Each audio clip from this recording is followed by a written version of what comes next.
choice of a young voice.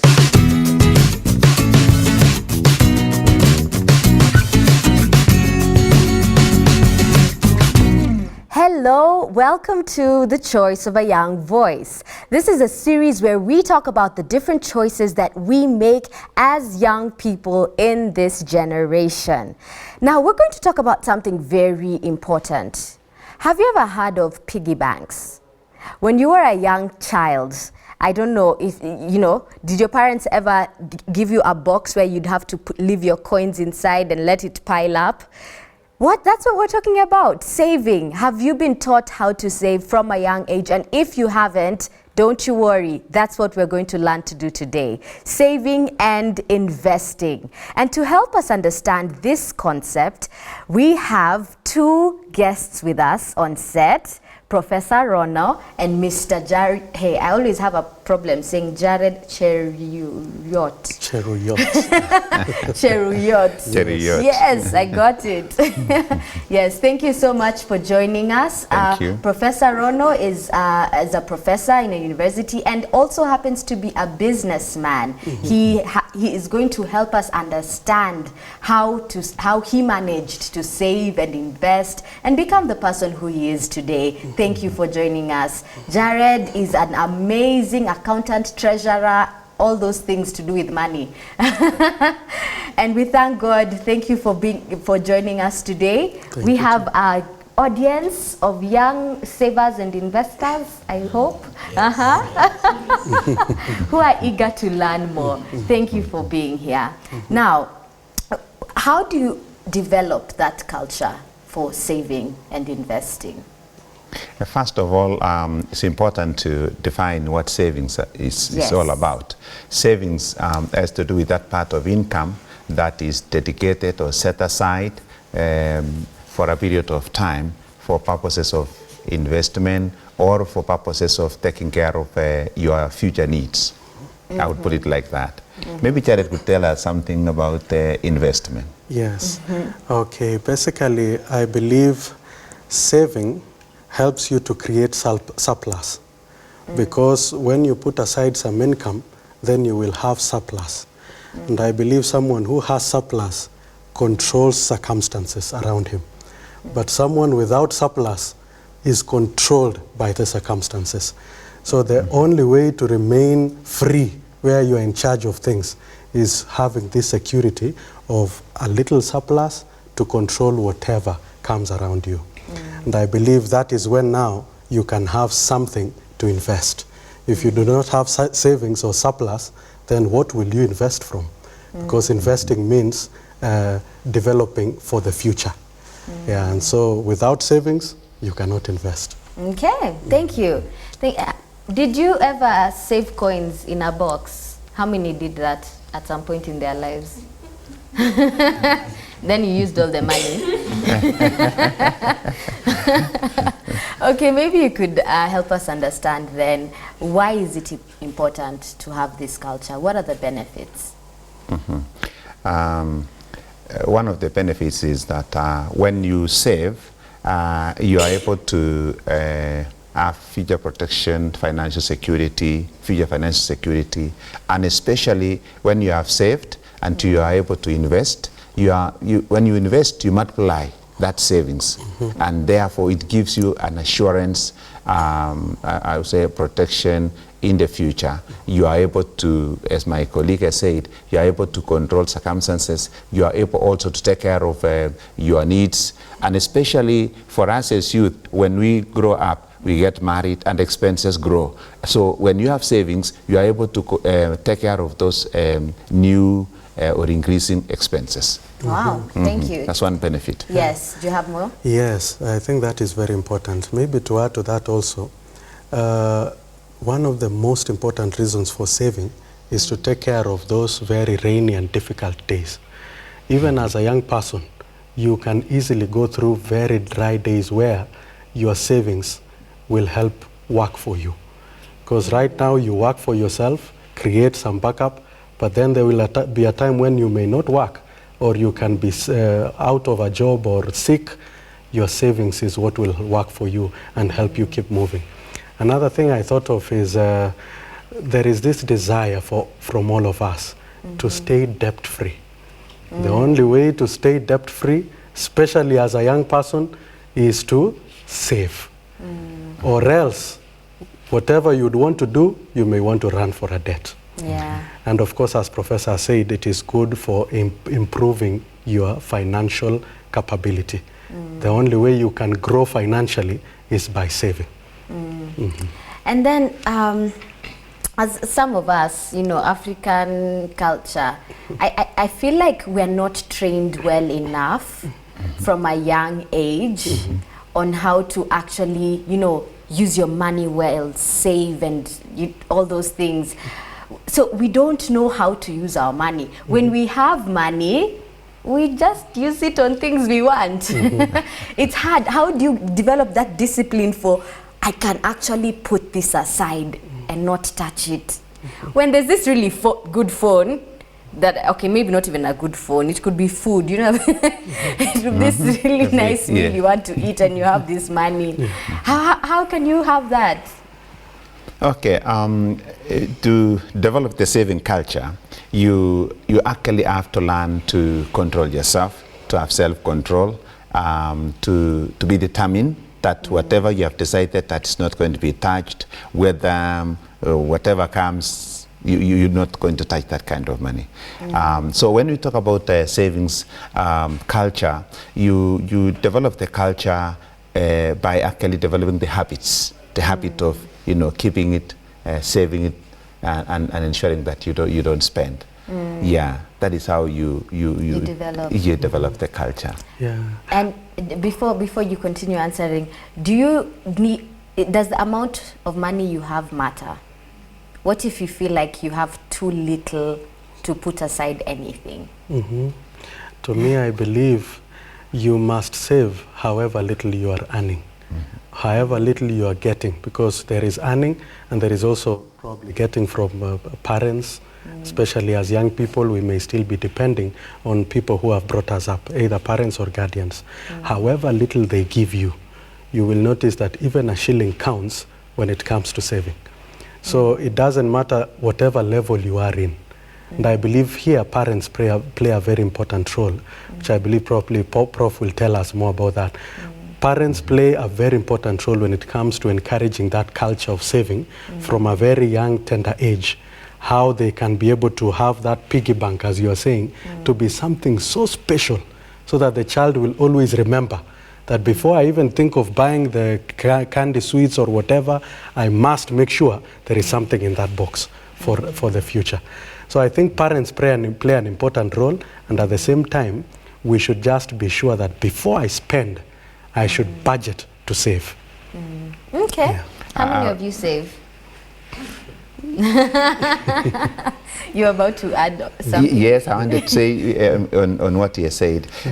Even 20 bob, if you save 20 bob, say every day, by the end of the year you'll be having almost 10,000 shillings. Yes, and that is a huge amount of money to invest in Kenya today. Yes. Wow, we need to save. We really need to save. Before we move on, have to be so I big. don't want to cut out anyone. Is there someone with a comment or a question? Yes, Norman. Thank you so much. You've mentioned something about saving and then investing in the future for maybe as a security to help you with other things. What about in this scenario? Maybe I'm earning, then I'm saving some amount of money for a period of time. Then this money I want to buy a house or build a house, or there's this car I've been yearning for in my life. Then I buy this car. So I don't know whether I've invested. How can you explain to me under that situation or scenario? Yeah, maybe in terms of investment, first of all, we need to understand there's something known as priorities. Priorities. So if you are a young man and God has blessed you, you got a job. Let's say your first job, you know you've done your first 3 months, you are now in your 6th month, for example, and you've begun saving. The first things that you need to do is probably may not be to buy a car, because a car would be classified. You know, there are human beings have needs and what you call needs and wants. A car for you as a beginner would be classified as a want, not a need. What you need at the beginning is to have a house. You've mentioned about a house, because when you get a house, for example, in an urban setup where you are working, most of the time as youth, we get jobs in urban centers where we actually have to spend some good amount of money at the end of the month to pay rent. So if you go make your savings and eventually buy a house, you will stop paying rent. And therefore, that rent will be turned into an additional saving at the end of the day. So that is how you'll grow your money. But if you put your money in a car, that car, it will depreciate. And therefore, you actually be losing in the end. But a car would come much later in your life. That is how I would answer your question. Wow. Wow. Yeah. And actually, there is a difference between... that is why the word investment is important, because investment signifies a return that you expect. There are some expenditures that are purely consumables. Like, for example, if you want a car badly right now, then you know a car is a pure, ask anyone who has a car right now, it is a pure consumable. Especially if it is a private one for you. But to me, I wouldn't feel it's a problem if probably you have thought about it and you feel, if I have a car that can still help me generate some income for now, then there is no problem. But we should be certain that when we are saving, the best interest is to be able to get some returns out of it, and as Prof says, to grow that income. Yeah. Okay, okay. There's one other behind there. Someone passing my microphone. Is investment wholly advisable for people who are in active employment, or even people who are not? And then how could we best arrest this tendency of being attempted to use what you have saved because of some circumstances that come? Do you continue saving while some areas, maybe you are going hungry, someone is sick and something like that? It becomes difficult sometimes to go on saving. Yes. How could we arrest that? Please respond. Yeah, in response to your question, when you have an income, let's say 100%, there is always it's important always to determine the proportion to save. So that when you agree with your partner, if you are married, for example, that we shall save 30%, then it will always be 30%. So should any eventuality come, any emergency come, you look for a way of how to sort it out outside the 30%. Yes, that is how I would put your question. Yes, but unless it's really critical that you go to touch that saving, I would say that always we would discourage that you take that saving. Do with the 70% that you have. And there are other options, like for example, going for a loan, an emergency loan, to sort out your problem. But when you make a decision on the percentage, then that percentage should be really well thought out before you actually dedicate that as a saving. Thank you. Okay. Thank you. Yes. Yeah, what Prof has said is very important.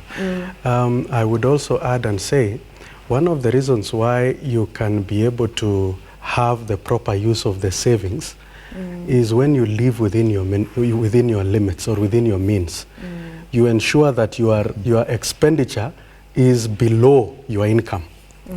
So that means every time you will ensure you have savings, because when your expenditure is below your income, what does that mean? You naturally have a surplus.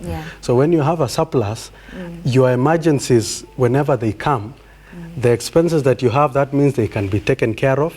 But this surplus, because honestly, savings is meant for such emergencies, as he has said.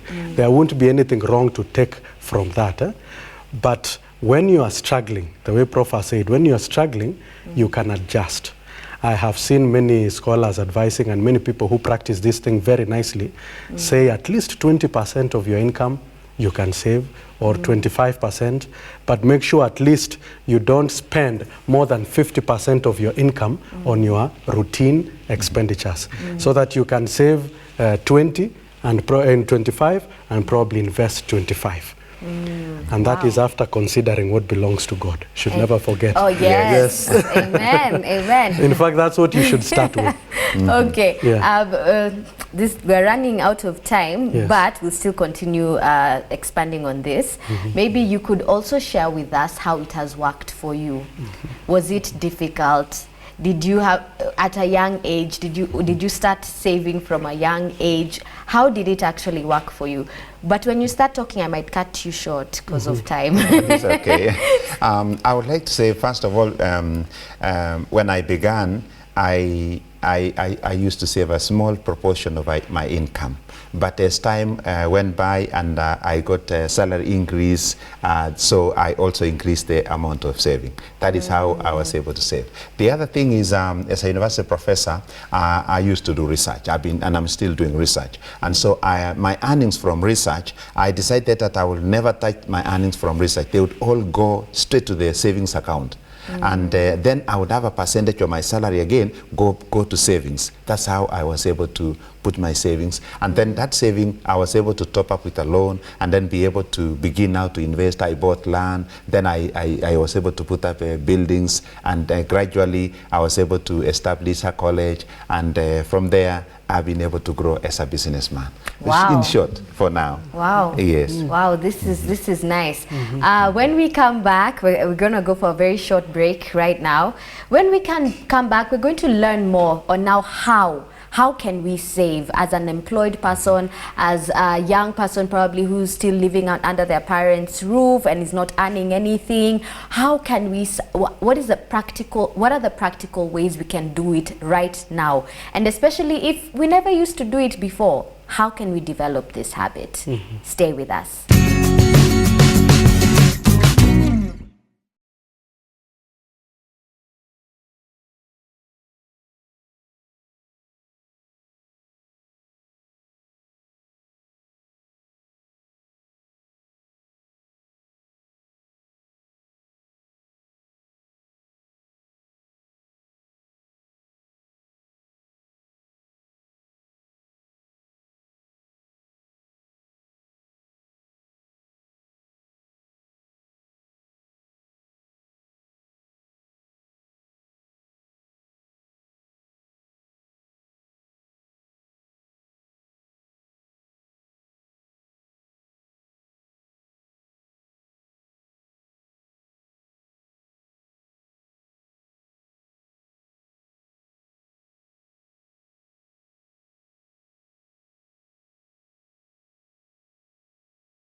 Welcome back. You are watching The Choice of a Young Voice. And today we are talking about a very important topic that we need to learn as young people, the culture of saving and investing.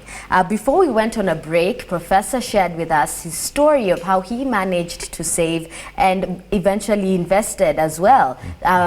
Jared, could you also share with us maybe, how you do it? It will inspire some of us. Yeah, thank you very much. I think I should thank God for Professor. Yes. He's one of my mentors, actually. That's why I really wanted to be with him in such a forum. As a young person, I have seen the culture of saving so important for me.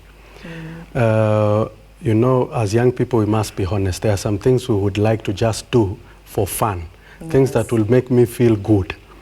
Like, for example, acquiring a bicycle, getting a very nice watch, a nice phone.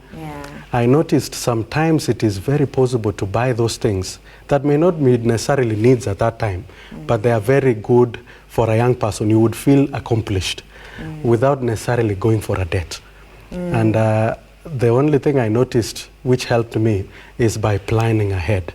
I do not jump and say today I need a watch, because if I will say I need a watch right now, the only way I would have gotten it is to go for a loan, a soft loan from someone or even from my parent. But how I achieved this, like for buying my first bicycle, which I even used in campus, I saved little by little, and I knew I just targeted, I said by September, the next September, I need two things.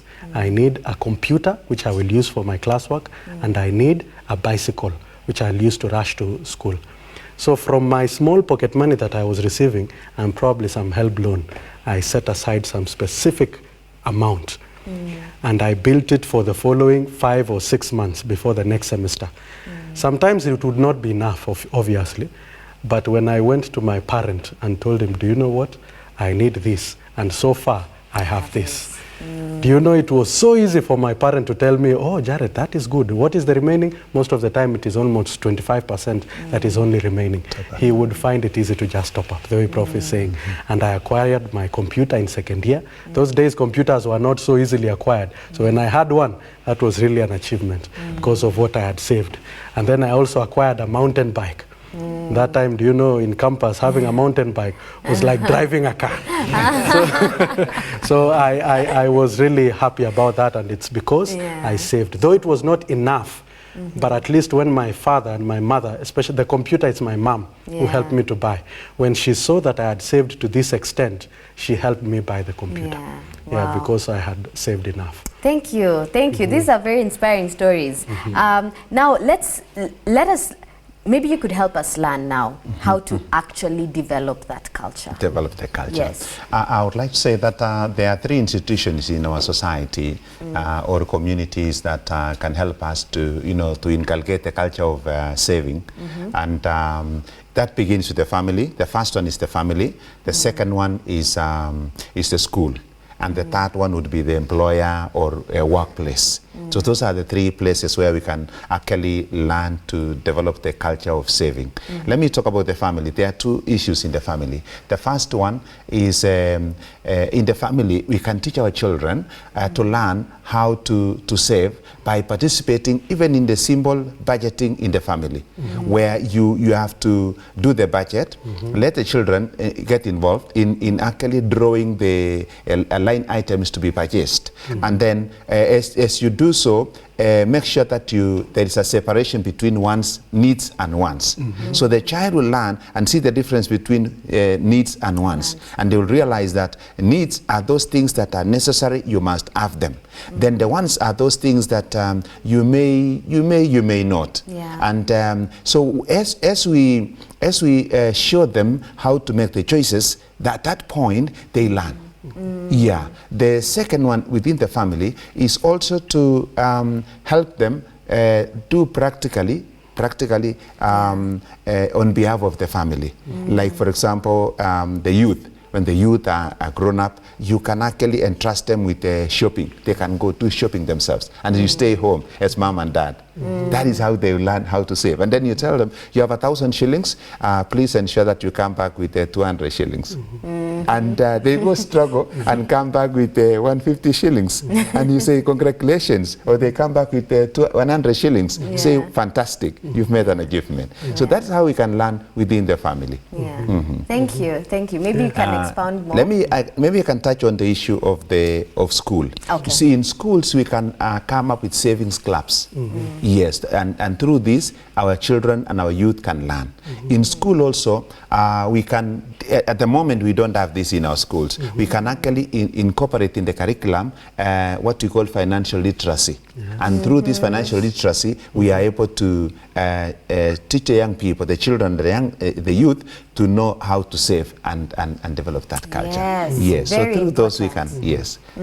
Of course, for the employer like him, you can always work with your employer by asking, like him, if he's my employer, for example, I would always say, please send 10% of my income to the bank, so that I don't come in contact with that amount. So he just sends that money maybe to a cooperative society, for example, and that's how we actually improve the habits and the culture of saving.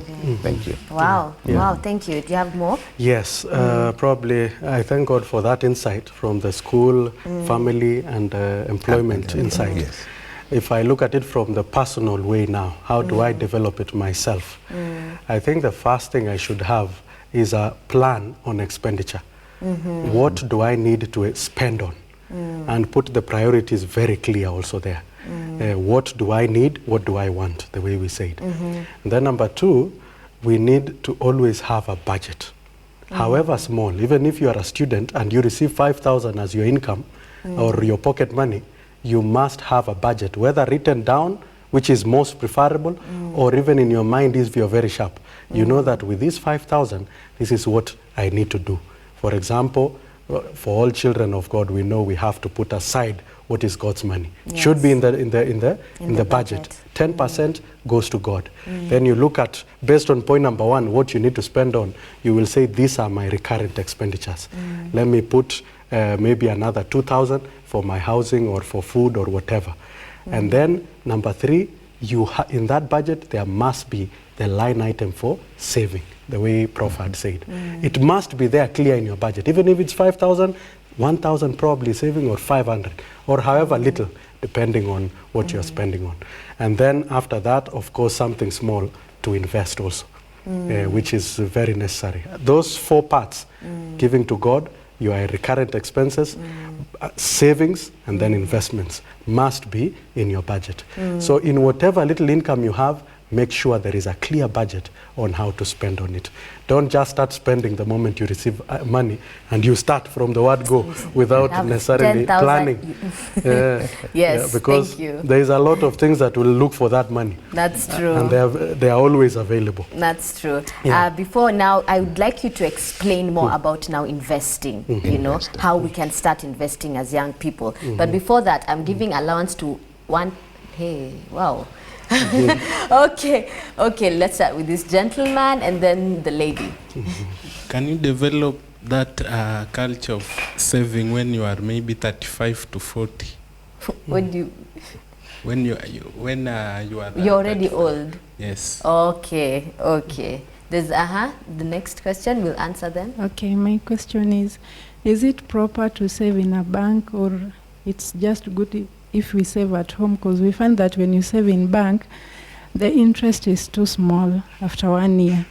Because I think the professor should just tell us if it is proper to save at home or in bank. Because at home you find that if you have money, you can start up a business, and after 1 year, the profit will be much than the interest in bank after 1 year. Okay. Yes. Sorry. Mine is just a need for clarification. There's some preachers in the church who tend to tell the youths that it is not actually necessary to deduct some tithe from the money you're given by your parents, arguing that the parent from the income has already deducted a sum for the tithe and offering. So to what extent do you agree with this ideology? Before we continue, we can answer those 3 questions. Okay, maybe Jared, you do the first one? Yes, the first one was about at what age. Yes, if Maybe, you're already 35, can you start then? Yeah, what I'm understanding is, can you correct the error Yeah. of not saving? Yes. Yeah, because probably you The have habit. lived, the habit of just spending everything without saving. It is very possible to always have a turnaround. I have seen so many instances of people who were literally bankrupt. But when they decided to turn around, they went from being bankrupt to very financially stable and wealthy people. It is very, very possible. All you need to do is to check out your bad spending habits and replace them with good ones. This is a very sincere thing. It will require sacrifice. It will require extreme discipline. Because that means every time before you start spending, you have to pause and ask yourself, is this actually necessary? What do I need to spend on? So it is very possible to turn around. There is no age you can say it is no longer safe to start saving. You can save as young as 2 years old, or 3, 4, 5 years old, and you can even start right now. When you're 35, when you're 40 already, you can still save. So long as you're still alive, save. Because it is only God who knows the future. Amen. Yeah. Thank you. Yeah. To our sister, our second question on how, is it okay to put our savings in the bank or Yes. keep it at home? I would say, it depends on what level you are in your savings. If, for example, you have a target, when you make a saving, you'll always save with an intention of investing. Sometimes you may invest 100% of that saving, or invest 50% of that saving, and that kind of thing. But probably the bank may not be the most appropriate place to put your money, to multiply your money.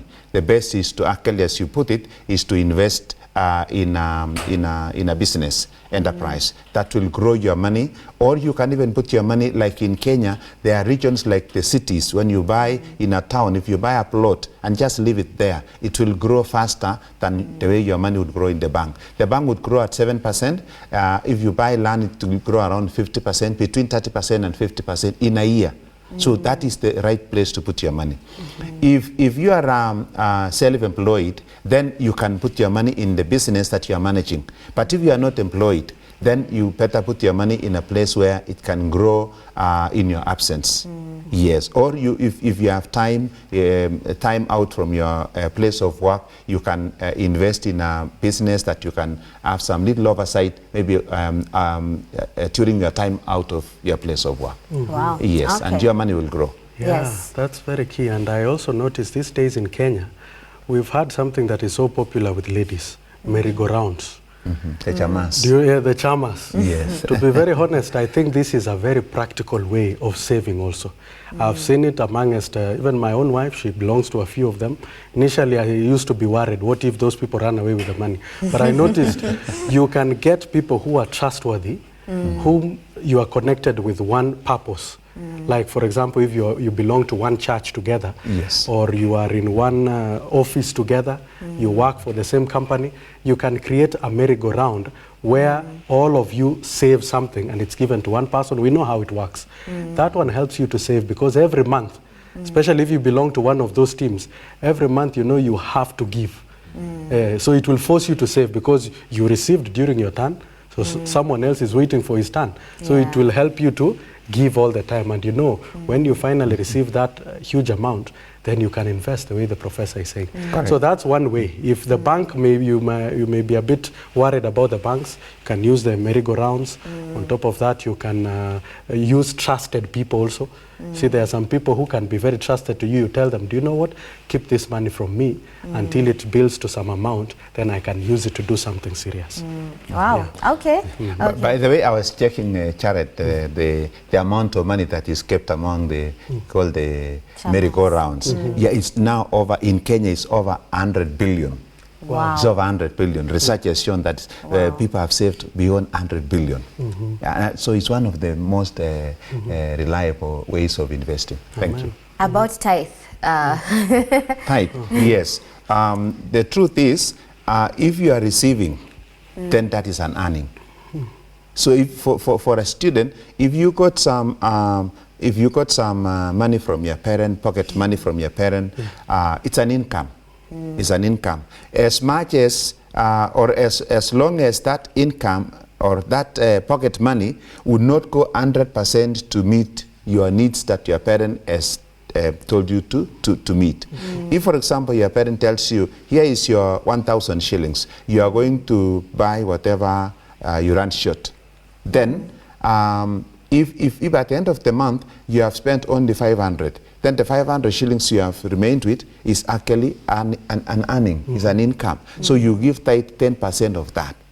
Yeah, it's not always that 100% of what you get from your parent is actually what you're supposed to give as tithe.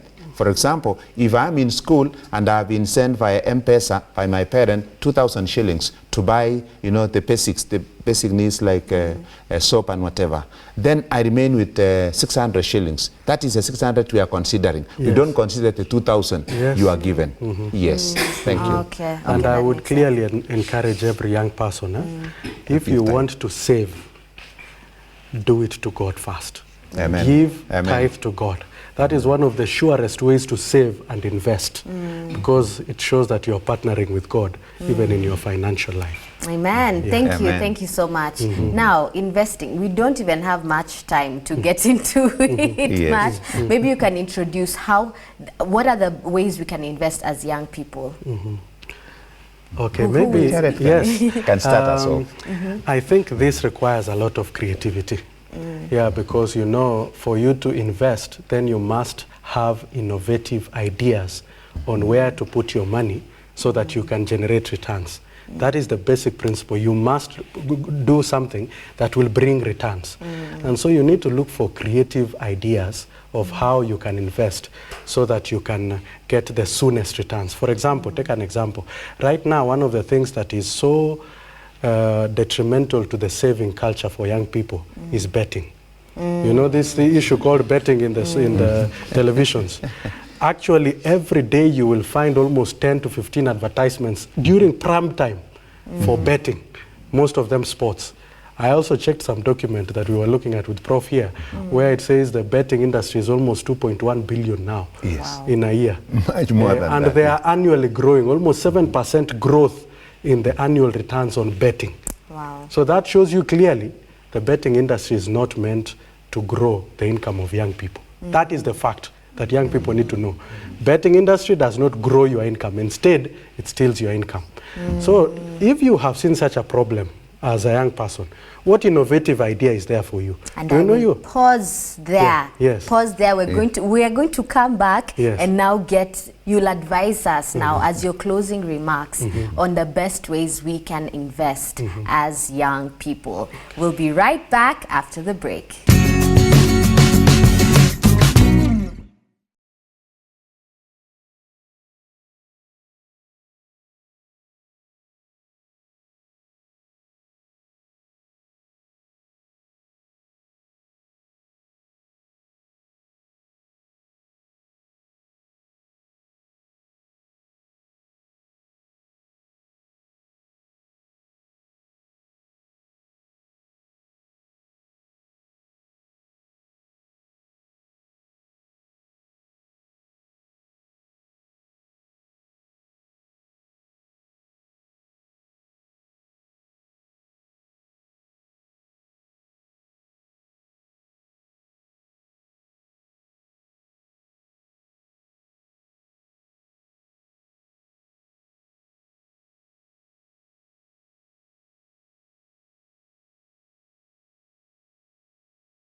Welcome back. You are watching The Choice of a Young Voice, and we are talking about saving and investing. Before we went on a break, Mr. Jared here was explaining to us ways that steal our money, like betting. Maybe you can continue. Thank you. Thank you very much.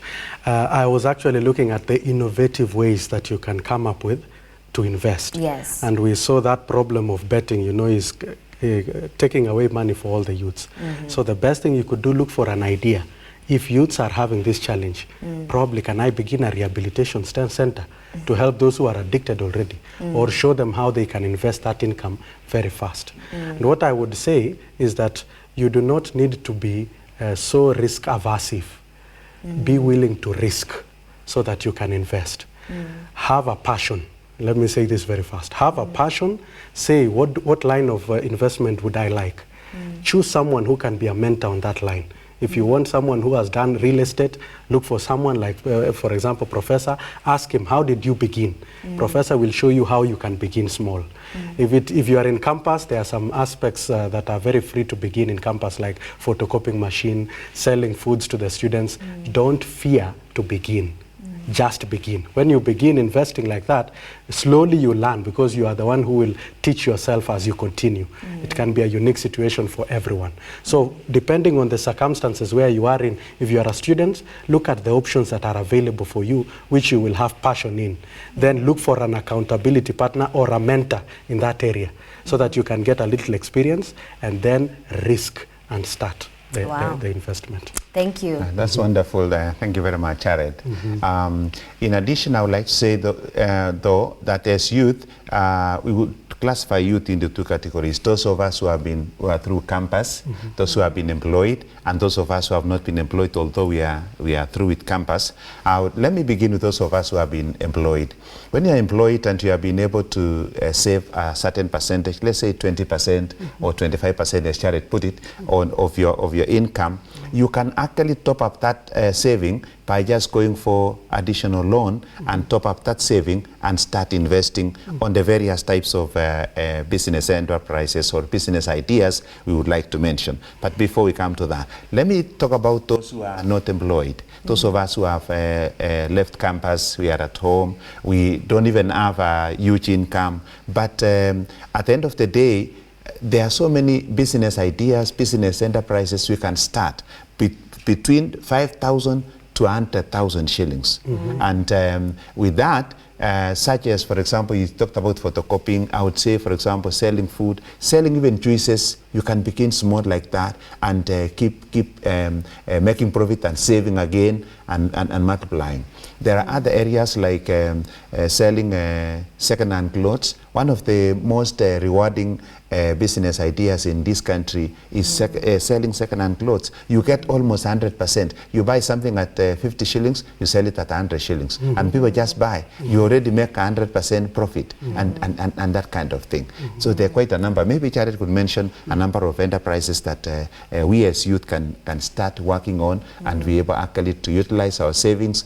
Even if we don't have a saving, even if we have this tiniest thing, 5,000, even with 5,000, you can build an empire, business empire in the long run. What is required as youth is patience and consistency in doing that kind of business you have determined to do.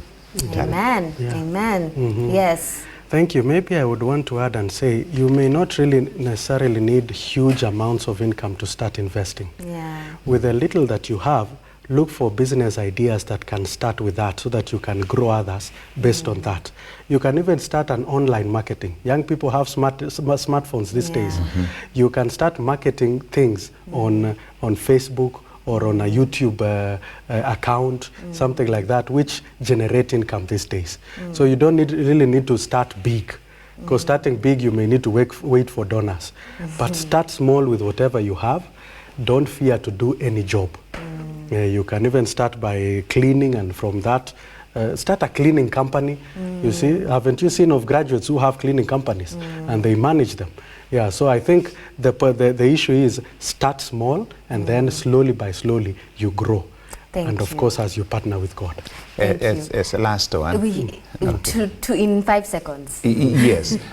We can also partner. I almost forgot that. Yes. You can come together, 2 people, 3 people, and you can do it. Partnerships. Yes, Oh, yes. partnerships. Thank you so much. This has been a crash program on saving and investing. I'm sure we need to have a part 2 of this to learn more about different ways we can develop this culture that's important for every young person in this generation. I hope you've learned a lot. Thank you for watching. See you next week.